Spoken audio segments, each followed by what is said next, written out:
Olá, amados da Igreja Presbiteriana do Brasil em Chácara, Guarujá. Eis aqui mais uma vez, Pastor Ricardo, para trazer a palavra do Senhor para a sua vida.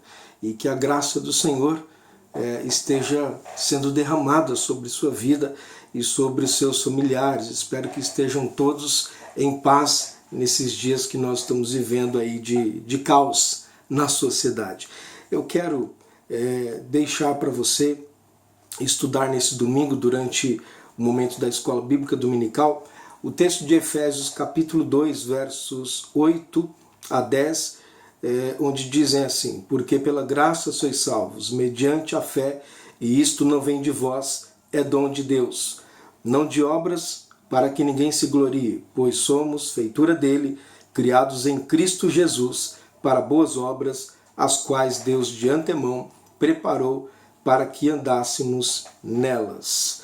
Esse texto traz para nós uma riqueza muito grande quando ele vem tratando acerca da salvação. Há muitas coisas ricas para tratarmos, mas nossos vídeos têm sido curtos e eu quero então deixar aqui duas verdades sobre a salvação, para que você esteja ponderando acerca delas, estudando e também rendendo graças a Deus por conta da salvação que Ele derramou sobre a sua vida. Duas verdades sobre a salvação. A primeira verdade que eu quero destacar é que a salvação é fruto da graça de Deus. No verso de número 5 e também no verso de número 8, nós vamos encontrar a palavra de Deus dizendo para nós que nós somos salvos pela graça de Deus. No final do verso 5 diz, pela graça sois salvos. No verso 8, no início diz, porque pela graça sois salvos. E a pergunta que eu quero fazer é, em que situação a graça de Deus é derramada sobre alguém? Conforme o texto vem nos mostrando aqui, desde o início do capítulo 2, no verso 1 diz assim, ele vos deu vida, estando vós mortos nos vossos delitos e pecados. E também é dito para nós no capítulo 2, no verso 5, e estando nós mortos em nossos delitos, nos deu vida juntamente com Cristo. Então, a situação aqui que a palavra de Deus descreve sobre aqueles que receberam a graça de Deus é que estavam todos no mesmo estado, mortos em delitos e pecados. Esta morte aqui, da qual o texto trata, é uma morte espiritual, onde faz com que o ser humano não busque a Deus, não olhe para Deus, não tenha o desejo de andar com Deus, nem de obedecer a palavra do Senhor Deus. E é justamente nesse contexto de morte espiritual que o Senhor Deus derrama a sua graça sobre as nossas vidas. Então, a graça ela é derramada sobre corações que andavam longe de Deus, sobre corações que estavam vivendo em pleno pecado.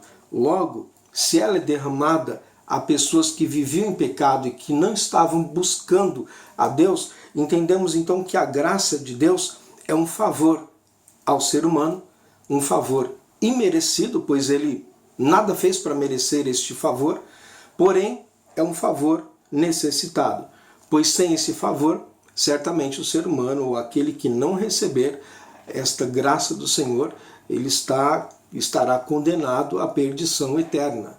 A graça de Deus é que nos livra da perdição eterna e nos concede a vida eterna em Cristo Jesus. Por isso, a graça ela traz esta ideia, esse conceito de um favor imerecido, mas necessitado. Inclusive o termo graça, vindo do grego charis, ele traz exatamente este mesmo conteúdo, essa mesma ideia de uma bondade que Deus exerce sobre nós, de um favor que o Senhor exerce sobre as nossas vidas, que Ele derrama, na verdade, sobre as nossas vidas. Então, é dom de Deus. Por isso diz a própria palavra aqui no capítulo 2 de Efésios, no verso de número 8, porque pela graça sois salvos mediante a fé, e isto não vem de vós, é dom de Deus. Então, esta graça, ela vem de Deus, é fruto da graça do Senhor, é dom no sentido de presente do Senhor Deus.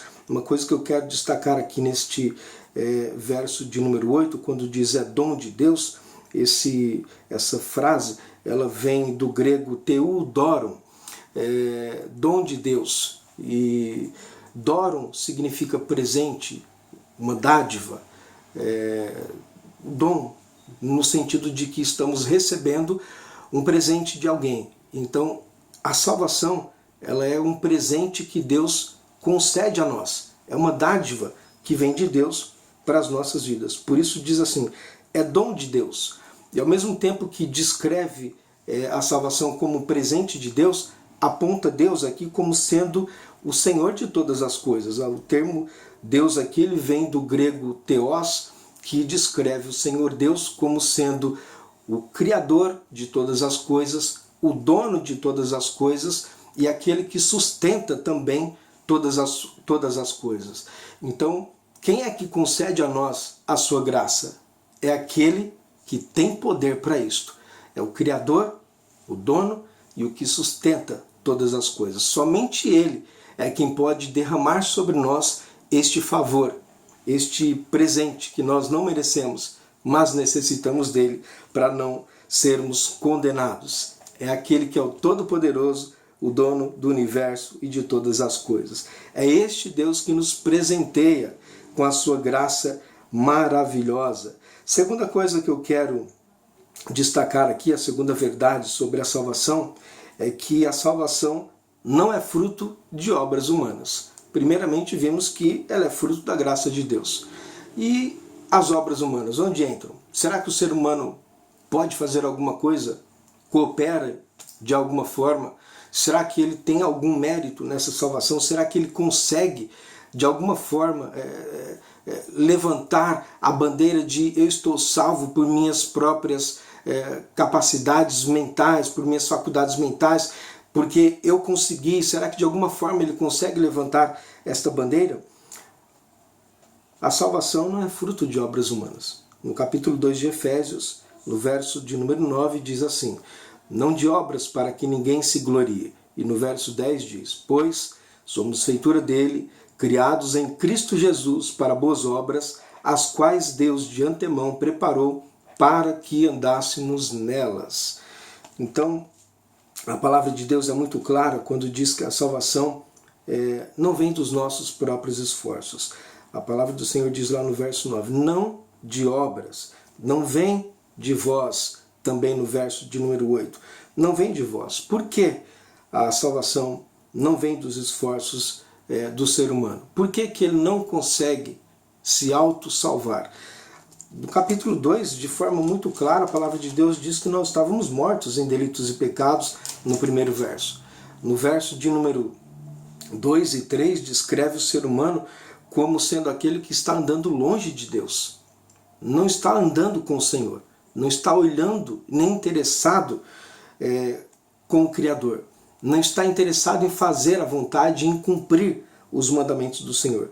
Mas ele anda segundo o curso deste mundo, conforme a expressão do verso de número 2. Mais uma vez, no verso de número 5, diz que estávamos mortos em delitos. E nesta situação, o Senhor nos deu vida juntamente com Cristo. Então, de forma muito clara, estávamos mortos espiritualmente. Não tínhamos capacidade alguma de levantar a bandeira da salvação e dizer, eu consigo me auto-salvar. Por isso diz, não vem de vós, estávamos mortos espiritualmente. E também é dito no verso de número 9, não vem de obras para que ninguém se glorie. Imagine se o ser humano conseguisse se salvar. Imagine se o ser humano conseguisse um meio, algum tipo de forma para ele conseguir a salvação e herdar essa salvação eterna. Imagine como seria o coração desse indivíduo. A palavra de Deus diz que ela não vem de obras, para que ninguém se glorie. Ou seja, ela não vem de obras para que o ser humano não venha se auto-vangloriar. Mas também é dito algo acerca das obras no verso de número 10. Diz que nós somos criados em Cristo Jesus para as boas obras. Precisamos praticar obras, boas obras? Sim. Não para sermos salvos, mas porque já somos salvos. as boas obras, diz a palavra do Senhor, que nós somos feituras de Deus, criados em Cristo Jesus, para praticar estas boas obras. Elas foram preparadas de antemão para que andássemos nelas, ou seja, o caminho das boas obras é para que possamos trilhar este caminho todos os dias. Boas obras, nós podemos dizer que o mínimo que o cristão pode praticar são bons atos, boas obras em sua vida. Elas não servirão jamais para fazer com que alguém seja salvo. Ninguém é salvo por meio das boas obras.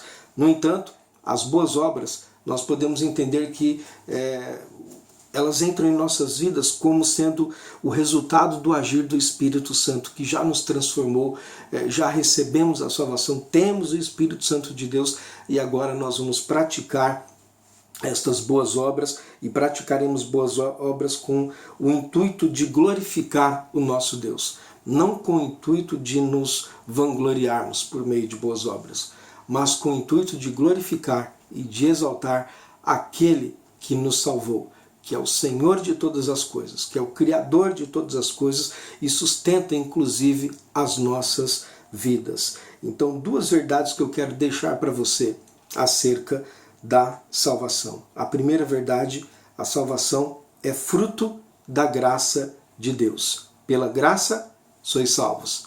A segunda verdade, a salvação não é fruto de obras humanas. Diz a palavra do Senhor de forma clara, no verso 8, não vem de vós. E no verso 9, não vem de obras, para que ninguém se glorie. Mas é dom de Deus. E que esse Deus maravilhoso, Criador dos céus e da terra, esse Deus sustentador de todas as coisas, que já derramou sobre as nossas vidas a sua graça preciosa, que Ele esteja nos sustentando diariamente, que Ele esteja nos fortalecendo e que possamos olhar para este Deus e dizer: Senhor, muito obrigado por Tua salvação em Cristo Jesus. Muito obrigado, porque por Tua graça eu estou salvo. Que você possa olhar para Deus com um coração cheio de gratidão por esta bênção tremenda que Ele concedeu à sua vida, que foi a salvação. Ele tirou você das trevas e trouxe você para a sua maravilhosa luz, conforme as palavras do apóstolo Pedro. E que esse Deus bondoso, maravilhoso, esteja abençoando a sua vida e da sua família. Quero orar por você. Pai eterno, muito obrigado por Tua salvação em Cristo Jesus às nossas vidas. Te louvamos, ó Deus, pois não tínhamos nenhum mérito, mas aprove a Ti, na Tua infinita misericórdia e bondade, nos salvar, derramando assim a Tua graça preciosa sobre nós. Por isso, receba a nossa gratidão em nome de Jesus. Amém. Um abraço a todos da Igreja Presbiteriana do Brasil, em Chácara, Guarujá. Que Deus abençoe grandemente sua vida e de sua família. Fiquem na paz do Senhor.